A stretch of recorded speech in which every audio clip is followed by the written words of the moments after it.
नमस्कार। जन टीवी के उत्तराखंड के इस खास बुलेटिन में एक बार फिर से आप सभी का बहुत स्वागत है। मैं हूं आपके साथ प्रियंका तिवारी। खबरों को विस्तार से जानेंगे, लेकिन उससे पहले एक नजर हेडलाइंस पर।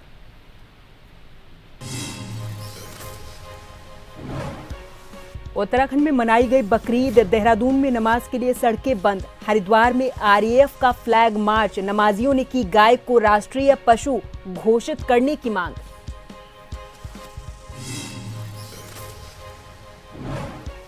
सीएम धामी ने सौर जागरूकता स्मारिका पुस्तिका का किया विमोचन। कहा, राज्य ने प्रारंभिक लक्ष्य निर्धारित समय से पहले किया पूरा, निर्धारित संयंत्रों के लक्ष्य का लगभग 95% काम पूरा।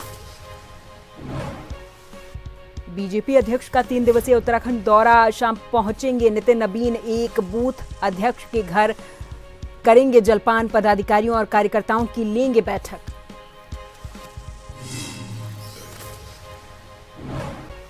मसूरी देहरादून मार्ग पर पानी का टैंकर गिरा, 50 मीटर गहरी खाई में गंभीर रूप से घायल चालक की इलाज के दौरान मौत।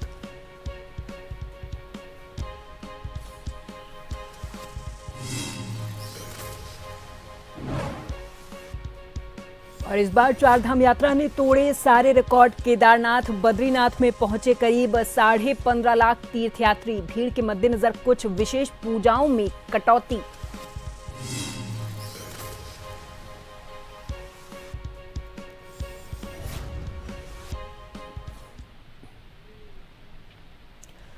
उत्तराखंड के मुख्यमंत्री पुष्कर सिंह धामी ने मुख्यमंत्री कैंप कार्यालय में council on energy, environment and water के द्वारा तैयार की गई सौर जागरूकता स्मारिका पुस्तिका का विमोचन किया है। इस मौके पर उत्तराखंड के सीएम ने कहा कि ये पहल केवल एक स्मारिका पुस्तिका का विमोचन नहीं, बल्कि उत्तराखंड के उज्जवल, आत्मनिर्भर और हरित फ्यूचर के निर्माण की दिशा में सामूहिक संकल्प का प्रतीक है। और कहा कि वर्तमान समय में पूरा विश्व जलवायु परिवर्तन, ऊर्जा संकट और पर्यावरणीय चुनौतियों का सामना कर रहा। ऐसे समय में सौर ऊर्जा केवल एक विकल्प नहीं, बल्कि आने वाली पीढ़ियों के सुरक्षित फ्यूचर की आवश्यकता बन चुकी है। उन्होंने कहा कि प्रधानमंत्री मोदी के मार्गदर्शन में संचालित पीएम सूर्य घर योजना के अंतर्गत उत्तराखंड ने उल्लेखनीय उपलब्धियां प्राप्त की हैं, जो कि देश के लिए प्रेरणा स्रोत बन रही हैं। इसके साथ सीएम धामी ने ये भी कहा कि राज्य ने 40,000 रूफटॉप सोलर संयंत्रों का अपना शुरुआती लक्ष्य निर्धारित समय से पहले ही प्राप्त कर लिया है।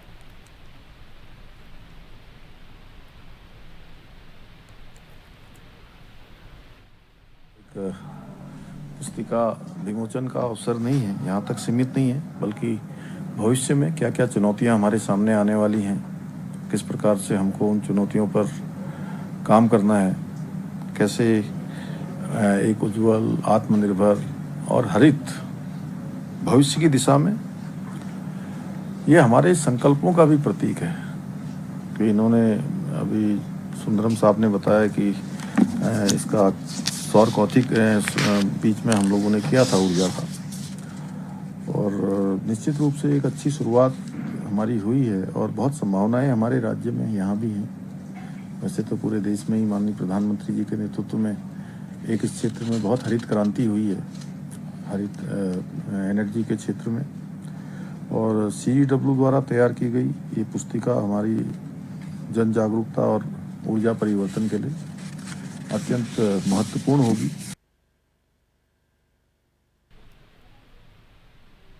भाजपा के राष्ट्रीय अध्यक्ष के उत्तराखंड दौरे को लेकर भारतीय जनता पार्टी मीडिया प्रभारी मनवीर चौहान ने जानकारी दी और कहा कि राष्ट्रीय अध्यक्ष मसूरी विधानसभा क्षेत्र में एक बूथ अध्यक्ष के घर जलपान कार्यक्रम में शामिल होंगे। इसके साथ ही कैंट विधानसभा में बूथ समिति की बैठक लेकर संगठनात्मक गतिविधियों की समीक्षा भी करेंगे। उन्होंने कहा कि इस कार्यक्रम से आम कार्यकर्ताओं में उत्साह बढ़ेगा और बूथ स्तर तक संगठन को मजबूत करने का संदेश भी जाएगा।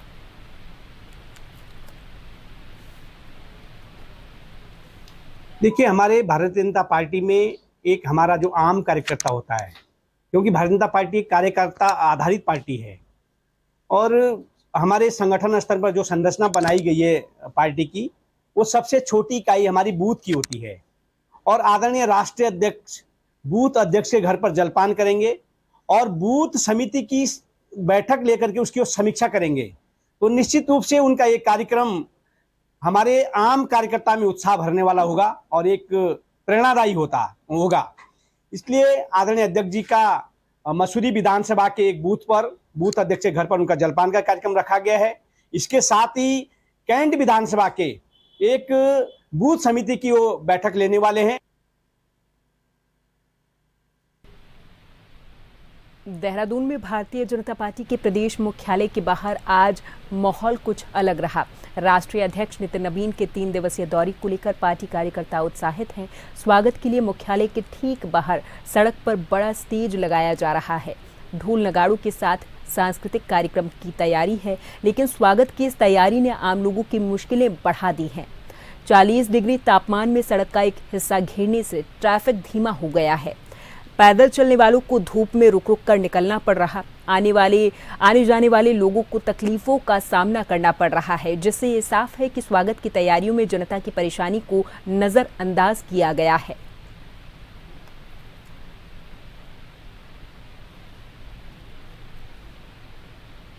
उत्तराखंड में राष्ट्रीय अध्यक्ष बीजेपी के नितिन नवीन का दौरा होने वाला है और उसको लेकर लगातार तैयारियां चल रही हैं। आज शाम को 4 बजे उनका दौरा है, इसको लेकर जगह जगह पर जो है डाइवर्ट किया गया है।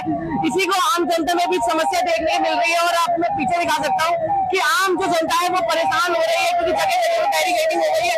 और आप देख सकते हैं यहाँ पे एक एम्बुलेंस है जो बहुत देर से जाम में, आप देख सकते हैं कि यहाँ पर जाके वो बड़ी मुश्किल से यहाँ से निकली और आगे जाके फिर वो जो जाम है, क्योंकि बैरिकेडिंग लगातार हो रहे हैं, यहाँ पर जो तैयारियां हैं वो लगातार चल रही हैं, क्योंकि जगह जगह पे स्थल बनाए गए हैं। मैं आपको अपने पीछे के साइड एक बार दिखा देता हूँ, जहाँ पर एक मंच तैयार किया गया है, जहाँ पर जब राष्ट्रीय अध्यक्ष नितिन नवीन आएंगे उस समय यहाँ पर जो प्रस्तुतियां होंगी, उनके स्वागत जो कार्यक्रम होंगे, उसके लिए कई जो अन्य अन्य स्थान है वो चिन्हित किए गए हैं। लेकिन इसको देखते हुए आम जनता जो है वो भी लगातार परेशानी में देखती हुई नजर आ रही है, क्योंकि ट्रैफिक की जो समस्या है वो बहुत ज्यादा बढ़ती हुई नजर आ रही है। और अभी देखने का बात होगी, क्योंकि शाम को 4:30 बजे राष्ट्रीय अध्यक्ष का जो दौरा है वो बहुत महत्वपूर्ण माना जा रहा है। तब तक किस तरीके से आम जनता इस परेशानी को झेलती है वो देखने वाली बात होगी। मैं अपने कैमरा सहयोगी अमित कुमार के साथ यस भारत जन टीवी देहरादून। पूर्व मुख्यमंत्री हरीश रावत के प्रदर्शन पर भारतीय जनता पार्टी ने बेजुबान जानवर पर हत्या का आरोप लगाया है। भारतीय जनता पार्टी के प्रदेश प्रवक्ता कुंवर जपेंद्र सिंह ने कहा कि कांग्रेस ने जिस तरीके से देश को कमजोर किया, उसी मानसिकता का रोड़की प्रदर्शन में इस घटना में दिखा। वहीं कांग्रेस के प्रदेश प्रवक्ता प्रतिमा सिंह ने भारतीय जनता पार्टी के आरोपों को सेलेक्टिव अप्रोच बताया है।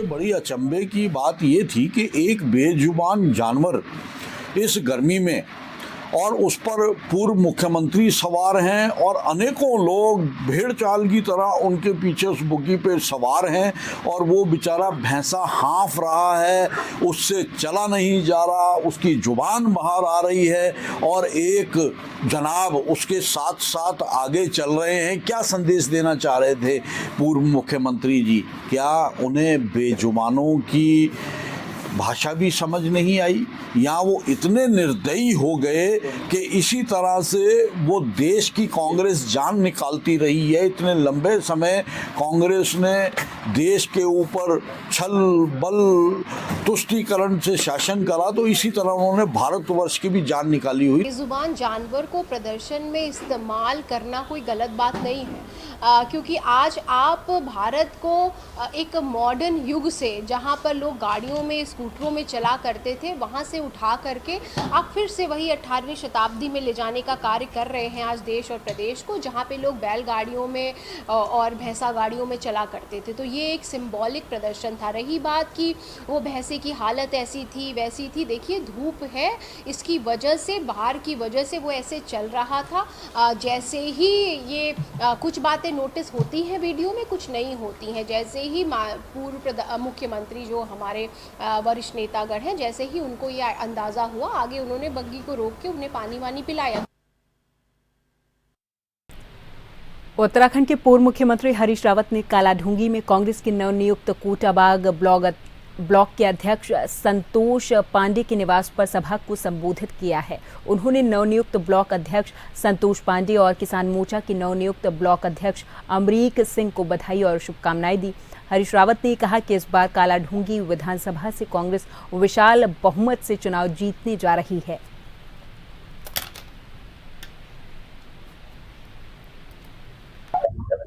हाँ, मैं यहाँ से निकल रहा था, मैं तो संतोष जी को बधाई देने के लिए रुका। उन्होंने सब कांग्रेस के भाई बहनों के दर्शन करवा दिए, बड़ा अच्छा लगा।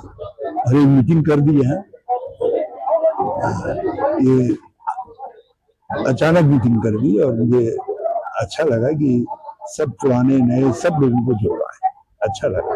और ये एक अच्छी शुरुआत है कालाढूंगी। जसपुर में बढ़ती महंगाई और पेट्रोल डीजल की कीमतों के विरोध में कांग्रेस ने जोरदार प्रदर्शन किया है। उत्तराखंड प्रदेश कांग्रेस कमेटी के आह्वान पर जसपुर विधायक आदेश चौहान सैकड़ों कार्यकर्ताओं के साथ घोड़ा बग्गी पर सवार होकर सड़कों पर उतर आए और केंद्र सरकार के खिलाफ जमकर नारेबाजी की। इस कार्यक्रम के तहत कांग्रेस की रैली गांधी पार्क से शुरू हुई, जो कि नगर के मुख्य बाजारों से गुजरते हुए सुभाष चौक पहुंची। इस दौरान कार्यकर्ताओं ने महंगाई वापस लो, जनता पर अत्याचार बंद करो और भारतीय जनता पार्टी सरकार होश में आओ जैसे नारे लगाए हैं। प्रदर्शन के बाद कांग्रेस नेताओं ने जसपुर तहसीलदार को राष्ट्रपति के नाम एक ज्ञापन भी सौंपा है।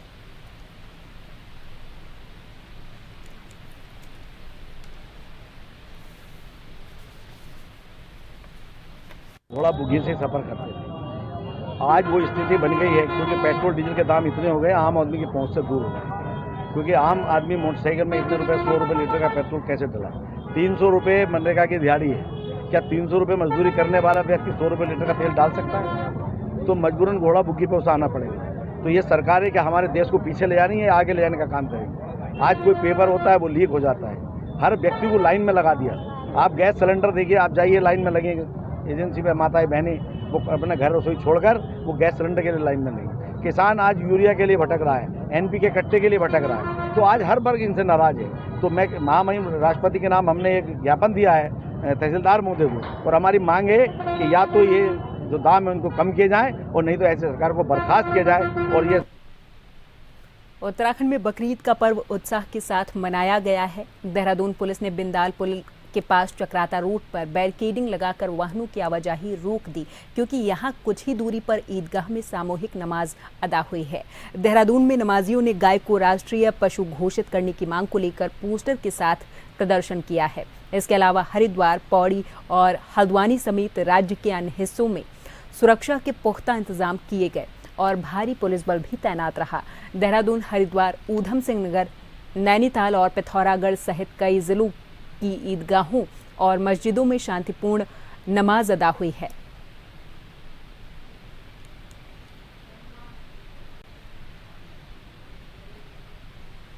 वहीं रामनगर में भी बकरीद का त्योहार गुरुवार को शांतिपूर्ण और भाईचारे के माहौल में मनाया गया। शहर से लेकर ग्रामीण क्षेत्रों तक मुस्लिम समुदाय के लोगों ने मस्जिदों और ईदगाहों में नमाज अदा की और देश में अमन, चैन और खुशहाली की दुआ मांगी है।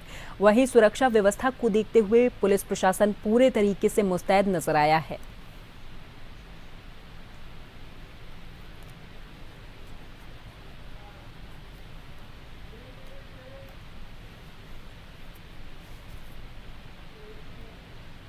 और यहाँ पर वक्त है एक छोटी सी ब्रेक का, फौरन हाजिर होंगे कुछ और खबरों के साथ।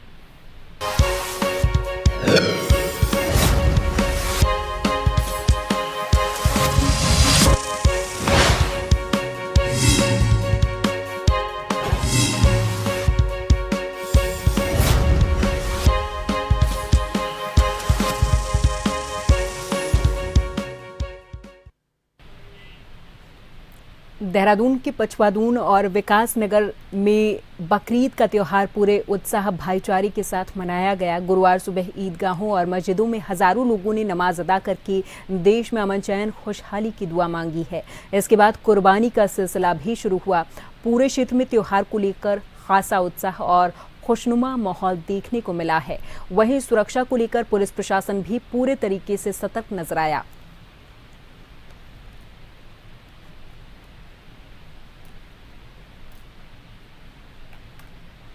अज़हा बकरीद की नमाज अदा की गई है, क्योंकि आज पूरे देश के अंदर ईद उल अज़हा का त्यौहार मनाया जा रहा है, जिसमें इसको बकरीद भी बोलते हैं। इसमें कुर्बानी की जाती है। और मैं आपके चैनल के माध्यम से पूरे देशवासियों को और खासतौर से उत्तराखंड प्रदेशवासियों को ईद उल अज़हा की मुबारकबाद देता हूँ। और इस खास मौके पे ईद की नमाज के बाद सबसे बड़ी बात यह रही कि पूरे मुल्क के लिए, जितने भी इस देश के अंदर कम्युनिटी रहती है, उन सबके लिए, उनकी खुशहाली के लिए, इस देश की तरक्की के लिए दुआ की गई। जैसा कि विदित है कि आज दिनांक 28 मई 2026 को बकरीद पर्व को लेकर पुलिस की जो व्यवस्था है यहाँ पर कोतवाली विकास नगर में, कोतवाली विकास नगर क्षेत्रांतर्गत कुल 2 जोन और 6 सेक्टरों में थाना क्षेत्र को बांटा गया है। इसमें अलग अलग प्रभारी नियुक्त किए गए हैं। इसके साथ ही साथ जो ईदगाह है, मस्जिद है और जो कुर्बानी स्थल जो है चिन्हित, वहाँ पर भी पर्याप्त पुलिस बल नियुक्त किया गया है। साथ ही साथ लोगों से अपील की गई है कि बकरीद पर्व को सकुशल संपन्न कराने के लिए पुलिस का जो सहयोग है उसमें प्रतिभाग करें। काशीपुर में भी बकरीद का पर्व शांतिपूर्ण और सौहार्दपूर्ण माहौल में मनाया गया। काशीपुर के ईदगाह मैदान में सुबह 8 बजे शहर इमाम मुफ्ती फैजान मंजरी ने सैकड़ों की संख्या में पहुंचे नमाजियों को ईद की नमाज अदा करवाई है। नमाज से पहले और बाद में शहर इमाम ने मुस्लिम समाज के लोगों से शासन और प्रशासन के द्वारा जारी दिशा निर्देशों का पालन करने की अपील की। उन्होंने खास तौर पर खुले में कुर्बानी न करने और सफाई का विशेष ध्यान रखने की बात कही है।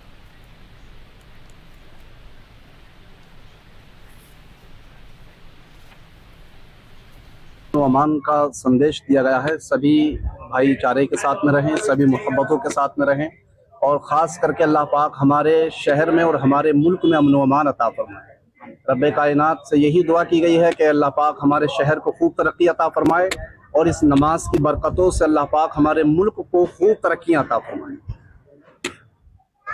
जानना चाहिए जो है नमाजी आए हैं, किस तरह की जो कुर्बानी को लेकर किस तरह की आपके द्वारा अपील की गई है, और जो है हाँ, शासन प्रशासन का भी हम शुक्रिया अदा करते हैं कि उन्होंने जो गाइडलाइन पेश की है तो उसी के तहत वही सब तमाम लोगों को बतला दिया गया है। ये हमारे सदर साहब हैं, तो तमाम लोगों को लेटर पैड के जरिए भी। जहां एक और पूरे देश में बकरीद का त्यौहार मनाया जा रहा, वहीं रुड़की की ईदगाह में भी आज सुबह हजारों लोगों ने ईद की नमाज अदा की है। इसके बाद सभी लोगों ने एक दूसरे के गले मिलकर एक दूसरे को मुबारकबाद दी। वहीं नमाज पढ़ाने के बाद मुफ्ती सलीम ने कहा कि आज नमाज के बाद देश भर में अमन चैन की दुआ मांगी गई। साथ ही ये भी दुआ की गई कि देश के सभी लोगों में भाईचारा बना रहे और जो लोग भाईचारा खत्म करने का काम कर रहे हैं उनके मंसूबे कभी कामयाब ना हो।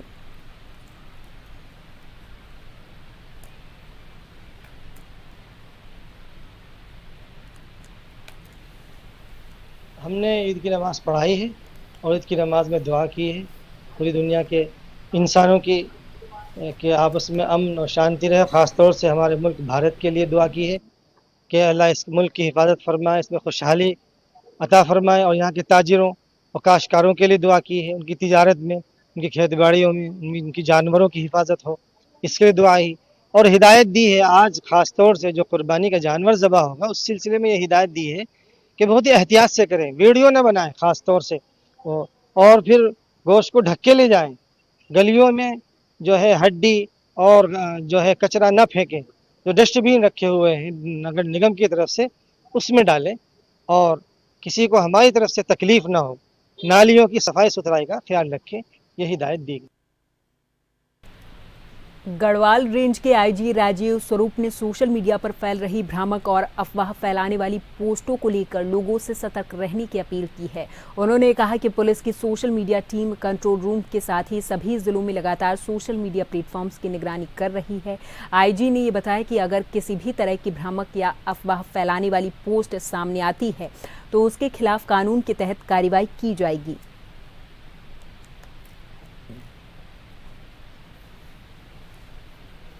मीडिया टीम जो है हमारे कंट्रोल रूम में और ज़िलों में भी सोशल मीडिया की टीम्स हैं। स्वयं जो अधिकारी हैं वो भी सोशल मीडिया को मॉनिटर करते हैं।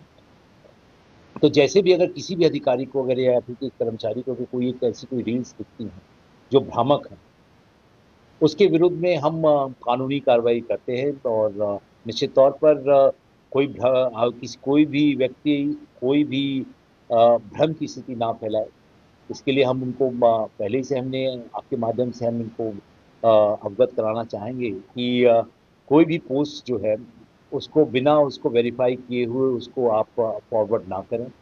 उसको फैक्ट्स को जो जाने, अगर आपको फैक्ट्स को अगर जानना है और अगर किसी तरीके से आपको क्लैरिफिकेशन चाहिए तो आप हमारे कंट्रोल रूम को भी आप कॉल करके बिल्कुल फैक्चुअल इसकी डिटेल्स आप दे सकते हैं।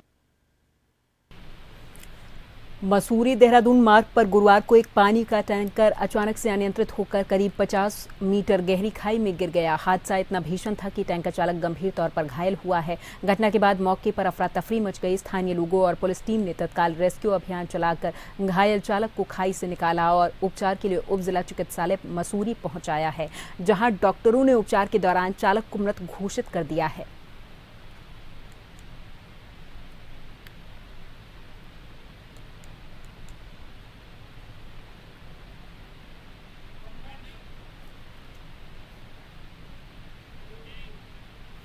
और इसी के साथ इस बुलेटिन में फिलहाल के लिए मेरे साथ बस इतना ही। आप देखते रहें जन टीवी।